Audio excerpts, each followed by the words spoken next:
నమస్తే అండి. శ్రీ గురుభ్యో నమః. ఓం శరవణ భవాయ నమః. ఈరోజు మనకి చాలా ఇంపార్టెంట్ టాపిక్ అన్నమాట. కుజ మార్పు. ఈ కుజ మార్పు ఎందుకు ఇంపార్టెంట్ అంటే చాలా అరుదైన ట్రాన్సిట్ ఇది. ప్రతి 2 సంవత్సరాలకు ఒకసారి కుజగ్రహము వక్రీగతి పొందుతారనమాట.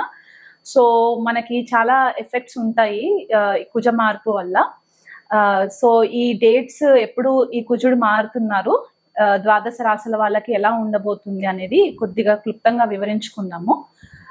కుజుడు మనకి రేపు అక్టోబర్ 20వ తారీఖున కర్కాటక రాశిలోకి ప్రవేశించి జనవరి 21 తారీఖున 2025 వరకు మిథున రాశిలో ఉంటారు. ఈ పీరియడ్ లో మనకి డిసెంబర్ 7వ తారీఖున కుజుడు వక్రీగతి పొంది మిథున రాశిలోకి మరలా ఎంటర్ అవుతారనమాట. అక్కడ జనవరి వరకు ఉండి మళ్ళీ మెల్లిగా ట్రాన్సిట్ వక్రీగతి నుంచి కర్కాటక రాశిలోకి ఎంటర్ అవుతారు. ఈ ప్రాసెస్ అంతా కూడా కొద్దిగా టైం కన్జ్యూమింగ్ ప్రాసెస్ ఉంటుంది. సో జనవరి నుంచి ఏప్రిల్ వరకు వక్రీగతిలో ఉన్న కుజుడు మిథున రాశిలో నుంచి మళ్ళీ కర్కాటక రాశిలోకి ఏప్రిల్ 3వ తారీఖున రీఎంట్రీ కర్కాటక రాశిలోకి జరిగి అక్కడ నుంచి సింహరాశిలోకి ఎంటర్ అవ్వడానికి జూన్ 7వ తారీఖు వరకు ఉంటారు. సో ఈ పర్టిక్యులర్ యునిక్ ట్రాన్సిట్ అని ఎందుకు అనుకున్నామంటే ఇది 2 సంవత్సరాలకు ఒక్కసారి జరుగుతుంది. దీని ఇంపాక్ట్ మనకి ద్వాదశ రాశుల పైన ఎక్కువ ఉంటుంది కాబట్టి ఆ స్పెసిఫికేషన్స్ మనకి ఎలా ఉండబోతుందని తెలుసుకోవడానికి అనమాట. కుజుడు బేసికల్ గా ఏంటంటేనండి అగ్నితత్వ గ్రహం అన్నమాట. మనకి మన బాడీలో బ్లడ్ కంటెంట్ ని కూడా కుజుడుతోనే కనెక్ట్ చేస్తూ ఉంటాము. సైనికులని కుజుడుతో కనెక్ట్ చేస్తాము. Police department, police officers, military individuals వీళ్ళందరూ కూడా కుజుడి కిందికే వస్తారనమాట. మనలోని ధైర్య సాహసాలు, మనలోని స్టామినా, ఒక విల్ పవర్ ఏదైతే ఉంటుందో ఆ విల్ పవర్, ఒక డిసిప్లిన్, ఇవన్నీ కూడా మనకి కుజగ్రహం ఇస్తారు. సో ఈ విల్ పవర్ ఉన్న గ్రహము ఒక్కసారిగా ఇప్పుడు కర్కాటక రాశి అంటే జలతత్వ రాశి అయిపోతుంది. ఇక్కడ కుజుడు నీచపడతాడనమాట. అంటే తనకు ఏదైతే అగ్ని ఉష్ణం ఉంటుందో అది జలతత్వ రాశిలోకి ఎంటర్ అయినప్పుడు ఏమవుతుందంటే తన యొక్క ఎనర్జీ కంప్లీట్ గా 0 లెవెల్ కి వచ్చేస్తుంది అనమాట. సో దీనివల్ల మనకి ఏం ఎఫెక్ట్స్ ఉంటాయంటే ఏదైతే విల్ పవర్ ఉంటుందో, ఏదైతే సాధించాలన్న ఒక పట్టుదల ఉంటుందో అది ఒక మోటివేషన్ లేకుండా అయిపోవడము, ఆ మోటివేషన్ లేకపోయేసరికి మనం ఏదైతే ప్లానింగ్ చేసుకుంటామో ఆ ప్లానింగ్ ప్రకారంగా చేసుకోకపోవడము, అనవసరంగా కోపాలు రావడము, ఆ అగ్రెషన్ పెరిగిపోవడము, ఇలాంటివన్నీ జరుగుతూ ఉంటాయి అన్నమాట. సో ఈ 12 రాశులలో కుజుడికి ఉన్న నీచ స్థానం ఏంటి అని అంటే కర్కాటక రాశి అవుతుంది. సో ఈ కర్కాటక రాశిలోకి ఎంటర్ అయినప్పుడు ఇమోషన్స్ కంట్రోల్లో ఉండవు. దానివల్ల ఇంట్లో ఫ్యామిలీ మెంబర్స్ పైన గొడవలు పడడము, చికాకులు పడడము, ఇంట్లోనే కాకుండా బయట పరిసరాల పైన కూడా కొద్దిగా మనకి ఎఫెక్ట్స్ పడడము, గ్లోబల్ గా అంటే international and national level issues లో కూడా మనకి సైనిక వర్గానికి సంబంధించి కొద్దిపాటిగా ఇష్యూస్ రావడము, సడన్ యుద్ధాలు ప్రకటించడము, దేశాల పైన యుద్ధాలు ప్రకటించడము, మెడికల్ ఫీల్డ్స్ లో కూడా కొద్దిపాటిగా చేంజెస్ రావడము, ఇలాంటివన్నీ జరిగే సిచ్యువేషన్స్ మనకి కనిపిస్తూ ఉంటాయి అన్నమాట కుజుడు నీచబడడం జరిగినప్పుడు. అది కాకుండా భూమికి సంబంధించి క్రయ విక్రయాలు, రియల్ ఎస్టేట్, ఎందుకంటే కుజుడిని భూమి కారకుడు అని కూడా అంటాం అనమాట. సో ఈ రియల్ ఎస్టేట్ కి సంబంధించిన ఇష్యూస్ లో కూడా మనము కొద్దిపాటిగా డిఫరెన్సెస్ చూస్తూ ఉంటాము. సో ఇవన్నీ మనము మైండ్ లో పెట్టుకొని ద్వాదశ రాశులకు ఎలా ఉండబోతుందో మనము క్లుప్తంగా తెలుసుకుందాం ఇప్పుడు. కుంభరాశి వాళ్ళకి ఈ గోచార కుజుడి యొక్క మార్పు మనకి 6వ స్థానంలో జరుగుతుందండి. కుజుడు వచ్చేసి వీళ్ళకి తృతీయాధిపతి అండ్ దశమాధిపతి 6వ స్థానంలో. అంటే దశమాధిపతి 6వ స్థానంలో ట్రాన్సిట్ అంటే ఒక రకంగా చెప్పుకోవాలంటే కొద్దిగా పాజిటివ్ ట్రాన్సిట్ అని చెప్పుకోవచ్చు. పాజిటివ్ ఎందువల్ల పాజిటివ్ అంటే ఎవరైతే బాగా వర్కహాలిక్స్ ఉంటారంటే వర్క్ అని హార్డ్ వర్క్ చేసే వాళ్ళు ఎవరైతే ఉంటారో వాళ్ళకి ఈ పర్టికులర్ ట్రాన్సిట్ కొద్దిగా ఫేవరబుల్ గా ఉంటుంది. కాకపోతే వీళ్ళు కొద్దిగా ఓవర్ వర్క్ చేసే ఛాన్సెస్ కనిపిస్తుంది. ఆ ఓవర్ వర్క్ వల్ల ఆ ప్రాపర్ వర్క్ లైఫ్ బ్యాలెన్స్ పెట్టుకోలేక, అంటే ఇంటికి ప్రొఫెషన్ కి ఒక గిరిగీసుకోకుండా అదే పనిగా వర్క్ చేస్తూ ఉండడం వల్ల వీళ్ళకి ఏమవుతుందంటే హెల్త్ ఇష్యూస్ రావడం క్లియర్ గా కనిపిస్తూ ఉంది.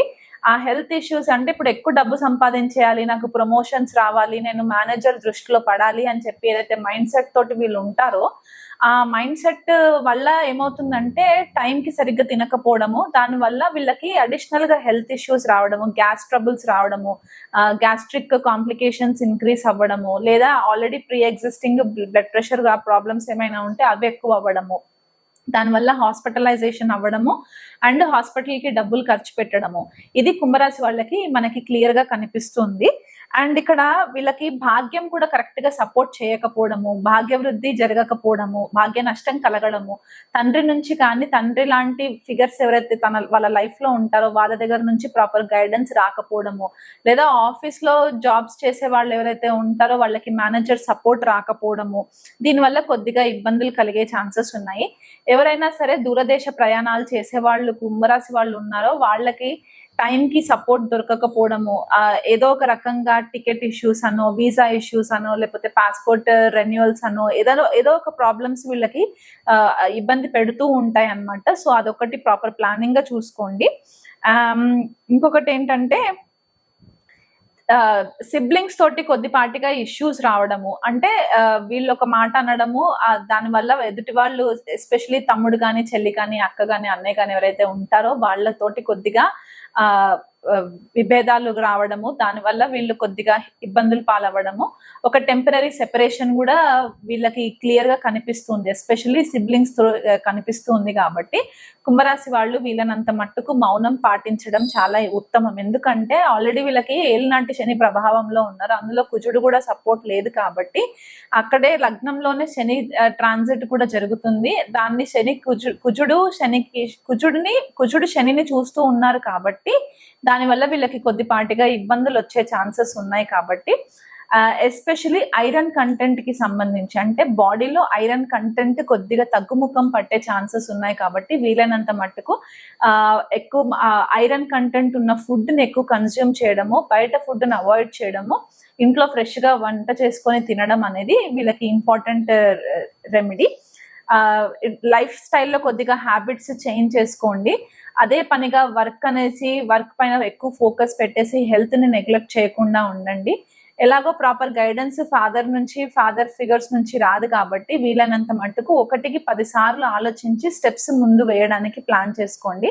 ప్రాపర్ ప్లానింగ్ తో ముందుకు వెళ్ళడానికి ఆలోచనలు వేయండి.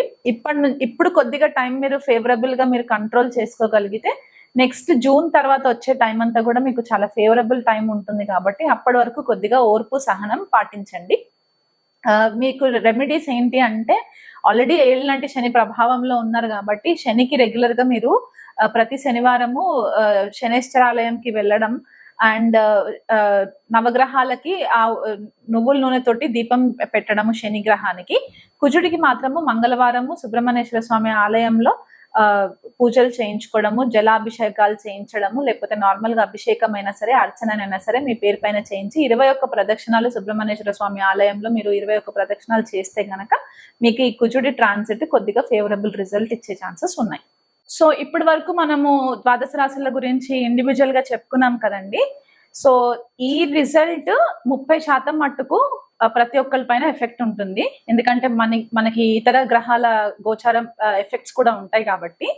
సో అందరికి చెప్పే కామన్ రెమెడీ ఏంటి అంటే, రెగ్యులర్ గా ఈ కుజుడు నీచ స్థానంలో ఉన్నన్ని రోజులు, మళ్ళీ వక్రిగతి ఉన్నన్ని రోజులు, మరలా సింహరాశిలోకి జూన్ లో ఎంటర్ అయ్యేంత వరకు కూడా నిత్యం సుబ్రహ్మణ్యేశ్వర స్వామి ఆరాధన చేసుకోవడము, హనుమాన్ చాలీసా వీలైనన్ని సార్లు పఠనం చేసుకోవడము, ఇంటి పరిసరాలలో మీకు ఎటువంటి కాంప్లికేషన్స్ ఉన్నా సరే కోపతాపాలకి లోనవ్వకుండా మీ టెంపర్ని మీ కంట్రోల్లో పెట్టుకొని వీలైనంత మట్టుకు పర్సనల్ లెవెల్లో, ప్రొఫెషనల్ లెవెల్లో మీరు బ్యాలెన్స్ చేసుకోగలిగితే ఈ కుజుడి నీచ అవస్థ నుంచి బయటికి వచ్చేంత వరకు కూడా మీరు కొద్దిగా హ్యాపీగా కంటిన్యూ చేసుకోవచ్చు. ఇంకా బెటర్ రిజల్ట్స్ మీకు తెలియాలి అని అనుకుంటే కనుక మీ దగ్గరలో ఉన్న ఆస్ట్రాలజర్స్ ని కన్సల్ట్ చేసుకొని క్లుప్తంగా జన్మజాతక పరిశీలన చేయించుకుంటే కూడా మీకు చాలా మట్టుకు రిలీఫ్ ఉంటుంది. నమస్తే.